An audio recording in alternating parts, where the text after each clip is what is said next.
საქართველოს ბიზნეს ასოციაციას ახალი ძალიან საინტერესო კონცეფციის მატარებელი კომპანია დაემატა. დეტექტი ეს არის ბაზარზე მოქმედი კომპანია, რომელიც აერთიანებს მაღალკვალიფიციურ სამონტაჟო ჯგუფებსა და გამოცდილ პერსონალს საქართველოს ბიზნეს ასოციაციის წევრი გახდა. რას აკეთებს, რას ახორციელებს დეტექტი? ნუ აქ არის გარკვეული სამონტაჟო სისტემები, სახანძრო უსაფრთხოების კომპონენტები და ასე შემდეგ და ასე შემდეგ. ამ ყველაფერზე უკვე დეტალურად ვისაუბრებთ ჩვენი გადაცემის სტუმართან ერთად. მე პირველ რიგში მინდა მივესალმო საქართველოს ბიზნეს ასოციაციის აღმასრულებელ დირექტორს, ბატონ ლევან მეფხვაძეს. ლევან, მოგესალმები. ძალიან დიდი მადლობა რომ ხართ ჩვენთან ერთად და დიდი მადლობა რომ კიდევ ერთხელ გვაძლევთ საშუალებას და ჩვენ მრავალრიცხოვან პუბლიკას აძლევთ საშუალებას რომ გაიცნონ ასეთი ძალიან საინტერესო კონცეფციის მატარებელი კომპანიები. და აქვე მინდა ვისარგებლო შემთხვევით და ბატონი თენგო გიორგაძე მინდა დავაანონსო, რომელიც დეტექტის საზოგადოებასთან ურთიერთობის მენეჯერია. მოგესალმებით. ძალიან დიდი მადლობა რომ ხართ ჩვენთან ერთად და კეთილი იყოს თქვენი ფეხი ბიზნეს ასოციაციაში და ჩვენ სტუდიაში. ლევან, უპირველეს ყოვლისა სანამ ბატონ თენგოსთან გადავალთ, კითხვით მე მაინტერესებს ეს თქვა თქვენი წინასიტყვაობა კომპანიასთან მიმართებაში და შემდეგ უკვე ბატონ თენგოს მოусმინოთ თუ რას აკეთებს კომპანია და ასე შემდეგ და ასე შემდეგ. ისმით. კი ბატონო, ჩვენი კომუნიკაცია დაიწყო დიდი ხანი არ არის, რაც კომუნიკაცია დაიწყო და ახალი წევრი ცხადია, თუმცა პირველი შეხვედრიდან ძალიან პოზიტიური განწყობა დაგვრჩა, იმიტომ რომ ახალგაზრდა ადამიანები, რომლებიც საკუთარ უნარზე, საკუთარ შესაძლებლობებზე, ცოდნაზე, ახალგაზრდობის მიუხედავად საკმაოდ სერიოზულ გამოცდილებაზე დაფუძნებით, აწყობენ ბიზნესს. მნიშვნელოვანი თემა აქ ის არის, რომ ეს არის გარკვეულწილად ტექნოლოგიებთან, რაღაც სიახლეებთან კავშირში და შესაბამისად ეს ისეთი ტიპის ცოდნა არა, რომელიც შეიძლება ყველას კონდეს და გვიხარია, რომ ესეთი ადამიანი დღეს განსაკუთრებით ეხა ყველა ძალიან ბევრი ყავს, ხო, სერვისში, ამაში, მაგრამ ესეთი სპეციფიური მიმართულებები ძალიან ცოტაა. რაც ჩვენ გვჭირდება, თუ შენ გინდა მშენებლობა განავითარო, თუ შენ გინდა მსხვილი პროექტები განავითარო და ამ შემდეგ შენ გჭირდება კვალიფიციური სერვის კომპანიები, რომლებიც ამ პროექტების განხორციელებაში მოემსახურებიან და რეგულაციებია, სტანდარტებია, მოთხოვნებია ამ ყველაფრის განხორციელებაში გეხმარება. ეს კომპანია, რომელიც სწორედაც თავაზობს ბაზარზე მსგავს სერვისს, ეხლა ჩვენ ასოციაციაში პირველი არა ამ მიმართულების კომპანია, მაგრამ იმედი გვაქვს, რომ ეს კომპანია ძალიან მნიშვნელოვან გავლენას მოახდენს ბაზარზე გარკვეული პერიოდის მერე, იმიტომ რომ ენერგია, შემართება და ცოდნა ამ ადამიანებს ნამდვილად არ აკლიათ. აქედან გამომდინარე, თუ საუბრობთ ერთის მხრივ მსხვილი პროექტების განვითარებაზე და მეორეს მხრივ გარკვეულ სტანდარტებზე, ამ ადამიანების გარეშე ამისი სინთეზი ვერ მოხდება. ერთი არის, რომ ჩვენი მეშვეობით კომპანიას ექნება შესაძლებლობა უშუალო პოტენციური დამკვეთები პერსონალურად გაიცნოს, იმიტომ რომ ეს არის ნეტვორკინგის, რაც ჩვენი ასოციაცია სთავაზობს საკუთარ წევრებს ერთმანეთთან ურთიერთობას, მაგრამ ამის მიღმა არის მე სტანდარტები და რეგულაციები რო თქვი, არის მუდმივი სიახლეები და კომპანიას ჩვენგან ექნება შესაძლებლობა ამ სიახლეებზე ქონდეს წვდომა. მათთვის ეს ძალიან მნიშვნელოვანია ამ ბიზნესში, იმიტომ რომ ტექნოლოგიური კომპანია, რომელიც გარკვეულ სერვისებს თავაზობს, ხანძარსაწინამდებო იქნება თუ სხვა სისტემები იქნება, მან უნდა იცოდეს ხო წინასწარ რაღაც პერიოდით ადრე რა არის მოსალოდნელი ბაზარზე. რა მოთხოვნები იქნება ბაზარზე ხვალდაზე, იმისათვის რომ დინამიკას არ ჩამორჩეს, იმიტომ რომ ეს ისეთი სწრაფად განვითარებადი და მზარდი ბაზარია, რომ ერთი თვე დაგვიანებად შეიძლება ამოგაგდოს ამ ბაზრიდან. ძალიან დაუნდობელი გახდა ამ ხრივ ტექნოლოგიების ნაწილში ბაზარი. ძალიან მნიშვნელოვანია, რომ ეს ცოდნა ამ ცოდნასთან ადაპტირებასთან ერთად ახალ სტანდარტებთან ადაპტირების შესაძლებლობა იქნებათ კომპანიაში და მე ვფიქრობ, რომ ეს თანამშრომლობა ძალიან საინტერესო იქნება ორ მხრივად. კი ბატონო, აბსოლუტურად გეთანხმებით. ბატონ თენგო, მოგესალმებით კიდევ ერთხელ და 2022 წლიდან მოქმედებს კომპანია ბაზარზე, როგორც ვიცი, პრეისტორია და შესაბამისად არის კიდევ ერთხელ ბატონმა ლევანმა ძალიან კარგად ახსენა ეს ყველაფერი და შესაბამისად კიდევ ერთხელ მინდა რომ თქვენ გვიამბოთ უკვე კომპანიის საქმიანობის ძირითადი მიმართულებების შესახებ და კონცეფციის შესახებ. გამარჯობა პირველ რიგში, მივესალმებით თქვენს მაყურებელს და საქმიან საზოგადოებას. პირველ რიგში სწორია 2022 წლიდან ოპერირებს ბაზარზე დეტექტი, თუმცა ჩვენ ეს ბევრად ადრე დავიწყეთ ეს საქმიანობა.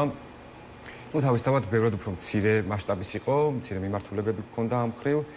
თუმცა 2022 წელს უკვე სრულ სერვისს დავასწრებთ საქართველოში მოქმედი კანონმდებლობის, რეგულაციების და სტანდარტების შესაბამისად დამკვეთებს.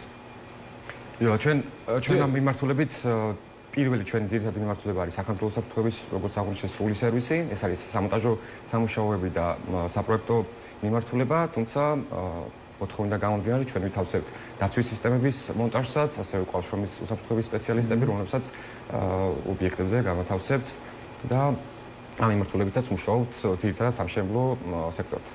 კი ბატონო, ეს ძალიან საინტერესოა. ეხლა აი სამი ძირითადი მიმართულება არის. ერთ-ერთი არის სახანძრო უსაფრთხოების სისტემების პროგრამა. მოდი ამით დავიწყოთ რეალურად. აი ბაზარი, ხო, საბოლოო ჯამში, სადაც სტანდარტების დანერგვა უკვე შეუქცევადი სახე მიიღო ამ ყველაფერმა და ჩვენ ნელ-ნელა როგორც ევროპასთან ასოცირების ნორმატივებს ვიღებთ და ვამკვიდრებთ რა თქმა უნდა მშენებლობის კომპონენტში და ასე შემდეგ და ასე შემდეგ. ბაზარი რამდენად არის მომწიფებული, რომ აი ეს სერვისი მიწოდება და სერვისის პროვაიდინგი, რასაც თქვენ ახორციელებთ, ამ შემთხვევაში მიიღოს და დაინტეგრიროს საკუთარ წარმოებაში.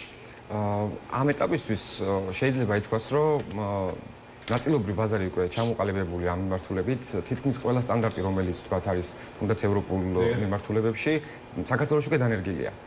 თუმცა რა თქმა უნდა ყოველდღიურად ჩვენ მუშაობთ იმ საკითხებზე, რომ თუ რაიმე არ არის ჯერ თქვათ ინოვაციები, შეიძლება ის იყოს ტექნიკა, რომელიც თქვათ უფრო ხარისხიანი იქნება, უფრო ტექნიკური მახასიათებლები იქნება უკეთესი გაუმჯობესებული ვერსიები, ჩვენ მუშაობთ ამ საკითხზე, რომ უფრო მარტივად და დროულად შემოვიდეს საქართველოში.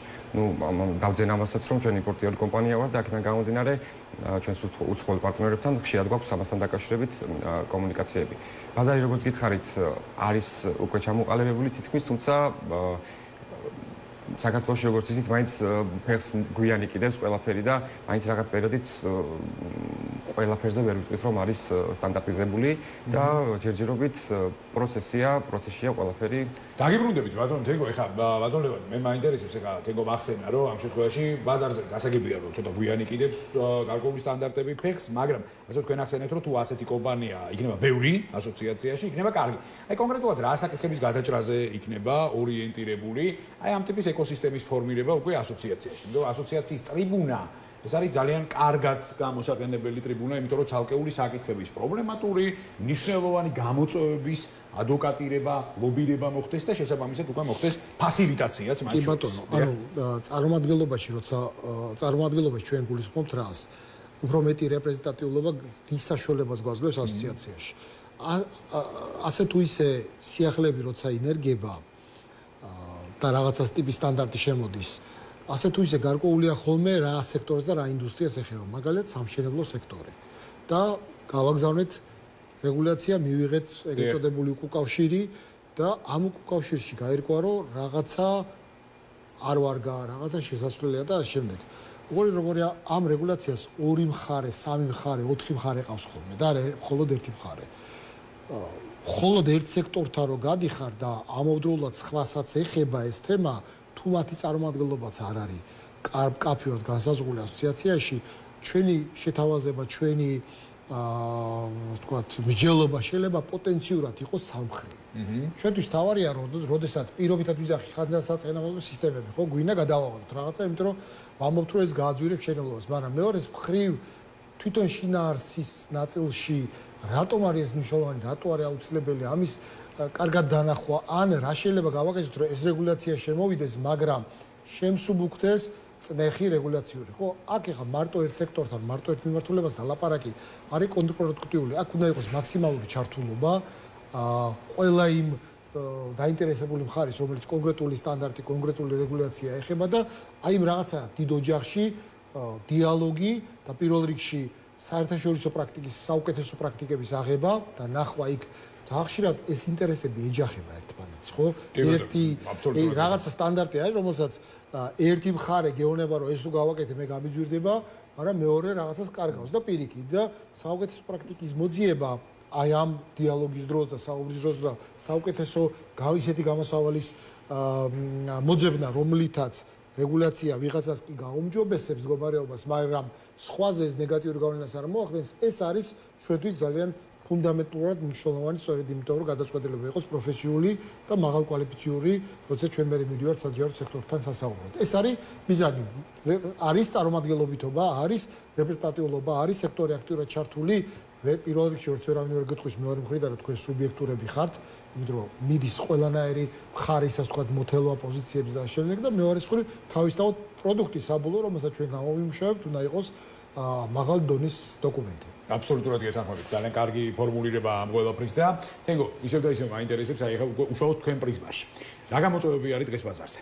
საბოლოო ჯამში რა არის ის ძირითადი პუნქტები, კომპონენტები, რომელიც უწყობს ხელს კომპანიის და ეკოსისტემის განვითარებას და რა არის ის თუნდაც რაც შეიძლება იყოს შემაფერხებელი ფაქტორები საბოლოო ჯამში? შემაფერხებელი ფაქტორები ბატონმა ლევანმა რაც ახსენა, ერთ-ერთი შეიძლება იყოს ეს მშენებლობის გაძვირებას გულისხმობ. საბოლოო ჯამში ჩვენზეც აისახება საქმიდან გამომდინარე, ჩვენ იძულებულები ვართ თქვა სამონტაჟო სამუშაოების ჩატარების დროს გარკვეული ღირებულება შევთავაზოთ დამკვეთებს, თუმცა ამ გაძვირებიდან გამომდინარე ხშირად იქნება თქვა პრობლემები. ბევრი კომპანია, მათ შორის ძირითადად ახალი კომპანიები სამშენებლო სფეროში ვინც არიან, არ არიან მზად სახანძრო უსაფრთხოების მიმართულებით, ამას აქვს თავისი მიზეზი. მშენებლობის პროცესის ბოლოს ხდება უკვე სახანძროს ჩართვა. საბოლოო ჯამში თუ სამშენებლო სექტორი თავიდანვე დაიჭერს ადარიქს და ჩვენთან ან სხვა სახანძრო უსაფრთხოების კომპანიებთან ექნება კომუნიკაცია, მარტივად შეძლებენ უფრო ამ მიმართულების მოგვარებას და მათ შორის წინასწარ ექნება ცნობა ხარჯებთან დაკავშირებითაც. ეს ერთ-ერთი ფაქტორია ჩემი აზრით და დამატებით რა თქმა უნდა არის რაღაც შემაფერხებელი ფაქტორები ის რომ ეხლა პირადად ჩვენთვის პირადად ჩვენთვის სხვა კომპანიებისთვისაც თავისთავად ბაზარი გაჯერებულია თქვა სახანძრო უსაფრთხოების კომპანიებითაც საკმაოდ დიდი კონკურენცია მათ შორის კვალიფიციური კომპანიები ძალიან ბევრი ამ მიმართულებით და ამ მიმართულებითაც ჩამოყალიბების პროცესში უკვე ძალიან უჭირს დამკვეთებს გადაწყვეტილების მიღებას. კონკურენცია კარგია საბოლოო ჯამში, მაგრამ მე მაინტერესებს, ანუ აი დღეს ბაზარზე მოქმედი კომპანიები ეთანხმებით აბსოლუტურად, რომ აი შრომითმა კანონმდებლობამ, ზოგადად ევროპასთან ასოცირებამ გააჩინა გარკვეული ნორმატივები კოდექსში შრომით უსაფრთხოებასთან დაკავშირებით, დაცვის სისტემების ფორმირებასთან დაკავშირებით, იქ ცალკე სახანძრო უსაფრთხოების სისტემებთან დაკავშირებით გააჩინა. მე მაინტერესებს, აი დღეს ბაზარზე წარმოდგენილი კომპანიები, ხო სხვაზე არ ვილაპარაკებთ, რა ცხადია სხვა კომპანიებს არ დავასაკეთებთ, მაგრამ აი რამდენად არის ყველა ხალხის პროვაიდერი და ეგრეთ წოდებული განშტოებითი ბაზარი ხო არ გიქმნით ხალხის ჭეშმარიტ პროვაიდერებს საქმიანობაში გარკვეულ პრობლემებს. ჩვენ ძირითადად მიმართულება პირდაპირ გეტყვით, როდესაც ეს საქმიანობა დავიწყეთ, ჩვენი ღირებულებები იყო ხარისხი და სანდოობა. ჩვენ ამ მიმართულებით დავიწყეთ მუშაობა და ამ მიმართულებით ვართ დღემდე. ამიტომ მიუხედავად იმისა, რომ ყოველდღიურად ვცდილობთ და ვმუშაობთ იმ საკითხზე, რომ რაც შეიძლება მეტად გაიაფდეს ეს მომსახურება დამკვეთებისთვის, რა თქმა უნდა, იმიტომ რომ საბოლოო მომხმარებელს უკვე ეს საბოლოო პროდუქტი ამ შემთხვევაში პირობითად მრავალბინიანი საცხოვრების დროს ვინის შესყიდვა არ გაუძვირდეს. მიუხედავად ამისა, ჩვენ ვინარჩუნებთ ხარისხს და რაც არ უნდა ფასის ვარდნა შევძლოთ და დავწიოთ ფასი თქვათ ბაზარზე, ამის მიუხედავად ხარისხს და სანდოობას ვინარჩუნებთ. ეს არის ერთ-ერთი განმაპირობებელი ფაქტორი იმისი, რომ ჩვენ ძალიან აქტიურად ვთანამშრომლობთ როგორც სამშენებლო სექტორთან, ზოგადად კერძო სტრუქტურებთან და ასევე საჯარო მიმართულებით ორგანიზაციებთან. სხვა კომპანიებთან მიმართებაში საუბრის გამიჩნია თავი შევიკავო.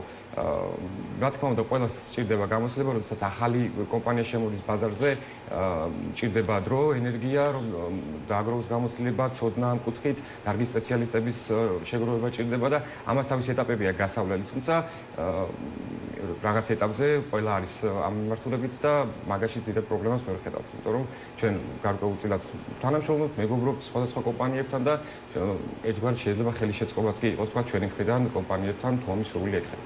ეს ძალიან მაგარი და ძალიან საინტერესო არის. მოგლეთ ლევანა, ესე იგი, აი ძალიან მომწონს და ძალიან კარგია ის, რომ ესეთი მატება ხდება საქართველოს ბიზნეს ასოციაციაში, ასეთი ძალიან საინტერესო კომპანიებით. და სანამდე მე თენგოს სამომავლო გეგმებზე ვკითხავ, მე მინდა თქვენთან გადმოვიდე აი ამ თემის და ამ ახალი წევრის მოკლე რეზუმირებით. მოდე ასე ვთქვათ, რომ აი რეალურად იგივე მოლოდინები, გამოწვევები, კომპონენტები და ასე შემდეგ, რაც არსებობს უკვე ასოციაციის წინაშე. დეტექტის მიმართულებით. კი ბატონო, ანუ არსი მე კიდევ ერთხელ გამეორდები, ჩვენთვის საინტერესო რა არის, რომ თუგი პასუხისმგებლიანი კომპანიები, შენ ახსენე, არაკეთილსინდისიერი კონკურენციის ნაწილი იგულისხმებოდა, როცა ვიღაცა რეგულაციის ან სტანდარტის ხარისხის ხარჯზე ან რაღაცა სხვა რაღაცის ხარჯზე ცდილობს ბაზარზე მონაწილეობას. ჩვენ ასოციაციაში ძალიან ბევრი ერთი სექტორიდან წარმოდგენილი ძალიან ბევრი კონკურენტი კომპანიაა და ერთი შეხედვით ისინი კონკურენტები არიან, მარკეტინგ კომპანიები შეიძლება ისინი ერთმანეთს არც ინდობდნენ, არ დაინდობენ, ხო? ისეთ კომპანიებს ატარებენ ხოლმე, მაგრამ როცა ასოციაციაში მოდიან, იქ სხვანაირად უყურებენ ყველაფერს. იქ უყურებენ, რომ თუ კი შეხარ პასუხისგებლიანი, მე ვარ პასუხისგებელი, მესამეა პასუხისგებლიანი კომპანია, რომელიც ამ სტანდარტებს იცავს, მაშინ რა გავაკეთოთ, რომ ბაზარზე ეს სტანდარტი იყოს ყველასთვის სავალდებულო, მისაღები, შესასრულებელი და შემდეგ და იქ უკვე ერთად ვიწყებთ ფიქრს და მუშაობას. რაიმე ტიპის სახელმწიფო ზედამხედველობაა გასაძლიერებელი, ვიფიქროთ ამაზე. რაიმე ტიპის სანქციებია შემოსაღები, ვიფიქროთ ამაზე. რაიმე ტიპის ახალი რეგულაცია მისაღები, რაღაცა რეგულაცია ზედმეტად მკაცრია, ვიფიქროთ მის შემსუბუქებას და შემდეგ და სწორედ ეს არის, რომ ეს არის სერვის სექტორი, რომელშიც ჩვენ ყავდა კომპანია წარმოდგენილი, მეორე კომპანია იქნება, მე ვფიქრობ, რომ რამოდენიმე ესეთი მსხვილი პასუხისგებლიანი კომპანია თუ იქნება და ერთიანად შექმნიან აი ამ თამაშის წესებს ამ ინდუსტრიაში და ამ სექტორში, ეს არ ნიშნავს, რომ ეს არის გარკვეულწილად ბაზარზე ვიღაცების შეთანხმება, ხო? საბაზრო შეთანხმებები, ცუდი კონოტაციით და კონკურენციის შეზღუდვის ნაწილში. არა. ეს არის ეგრეთ წოდებული შეთანხმება მხოლოდ სტანდარტებთან დაკავშირებით, ეთიკის ქცევის წესთან დაკავშირებით, ერთმანეთის მიმართ დამოკიდებულებასთან დაკავშირებით და შემდეგ. ესეთი ტიპის შეთანხმებები ჩვენთვის ძალიან მნიშვნელოვანი, რომ საბოლოო მომხმარებელმა მიიღოს ხარისხიანი სტანდარტული პროდუქტი, რომელიც არ მოთხოვდება სიაფის გამო და ორმაგი არ დაუჯდება მე ეს ყველაფერი. ეს არის თავარი და მე ვფიქრობ, რომ პირიქით შეიძლება ოფისის გარეთ არიან კონკურენტები, ვიღაცა შეიძლება მტრებიც იყვნენ, მოყვარეებიც, მაგრამ ოფისში ყველანი არიან არც მტრები, არც მოყვარეები, არიან პარტნიორები. უკვე იმისათვის, რომ ესეთი ტიპის სტანდარტი ბაზარზე დამკვიდრდეს. აი ეს არის რეალურად ბიზნეს კულტურა და რეალურად ამ ყველაფრის ძალიან კარგი ილუსტრაცია. სამომავლო გეგმების შესახებ გვიანები, თენგო და პროფილები, მიმართულებები, რის იმპლემენტირებასაც აპირებთ საბოლოო ჯამში, იმიტომ რომ გამოწვევები სექტორში, იმ სექტორში, სადაც თქვენ გიწევთ, ოპერირება არის ძალიან ფართო, ძალიან ვრცელი და შესაბამისად აი რას უნდა ელოდოს ბაზარი ქვეყანაში. პირველ რიგში ჩვენ მიმართულებას ვინარჩუნებთ, ჩვენი ძირითადი მიმართულება არის სახაზრო უსაფრთხოება, კიდევ ერთხელ გამოვიდები. ამ მიმართულებით ვაგრძელებთ მუშაობას, განვითარებას, ჩვენ გვინდა რომ კიდევ უფრო მეტმა ადამიანმა მიიღოს დეტექტის მომსახურება, გაუმჯობესოს უსაფრთხო ხარისხი, უსაფრთხო ზოგადად გარემო. ზოგადად უფრო გვინდა რომ მასშტაბური გავხადოთ ამ უსაფრთხოებაზე ფიქრიც, იმიტომ რომ ჯერჯერობით საზოგადოებაში არ არის ბოლომდე ის აზრი ჩამოყალიბებული, რომ ეს არის საჭირო. ძირითად შემთხვევაში მაინც საქართველოში აღიქვამენ როგორც ზედმეტ ხარჯს და არა უსაფრთხო მომავალს. მაგრამ სინამდვილეში ეს არის ბიზნესების დაცვას არ არის თავიდან ასაცილებლად, ეს არის ჯანმრთელობის და სიცოცხლის დაზღვევა. აქედან გამომდინარე, ჩვენი ერთ-ერთი ძირითადი მიმართულება არის, რომ ეს კიდევ უფრო გავშალოთ, ეს საკითხი მივაწოდოთ ფართო აუდიტორიას, ჩვენ რა თქმა უნდა გავიზარდოთ კიდევ როგორც კომპანია, თუმცა მიმართულება შევინარჩუნებთ, ვინაიდან უკვე სულ სერვისს ვაკეთებთ სახაზრო უსაფრთხოების. უბრალოდ შევეცდებით, რომ კიდევ უფრო ახალი ინოვაციები დავგეგმოთ, უფრო მეტ ადამიანთან გქონდეს კომუნიკაცია და თანამშრომლობა და ასევე ჩვენ იმ ორ მიმართულებაზე რაზეც ვთქვი, დაცვისა და უსაფრთხოების მიმართულებით, კიდევ უფრო განვავითაროთ ჩვენი ეს მხარეც. ძირითადად ჩვენი მიზნები ეს არის და მოაკვეთ ამავდროულად მეკითხა, ხოთეში თქვენი საქმიანობა, ანუ ძირითადად რა მიმართულებებში არის სეპარირებული თუ ორივეს მოიცავს, როგორც საცხოვრებელ ნაწილს, ასევე ინდუსტრიულ ნაწილსაც მოიცავს, ხო? ქარხანა, საწარმოები და ასე შემდეგ. ანუ ამ მიმართულებითაც აკეთებთ შესაბამისად სერვისის მონტაჟს, პროვაიდინგს და ასე შემდეგ, ხო? მე კი, ვემსახურებთ აბსოლუტურად მიმართულებას. ფართო პროფილია, რეალურად და ძალიან საინტერესო პროფილია. ლევან, მადლობა, ასეთი საინტერესო ადამიანი რო გაგვაცანი. მადლობა, ჩვენ შეიძლება რომ გვაქვს შენთან ვისაუბროთ ესეთ საინტერესო. დიდი სიამოვნებით, ჩვენ კიდევ არაერთი საინტერესო ფორმატი გველის წინ. დიდი მადლობა ბატონ ლევან ვეფხვაძეს, დიდი მადლობა ბატონ თენგო გიორგაძეს. საინტერესო საუბრისთვის გავდივართ რეკლამაზე.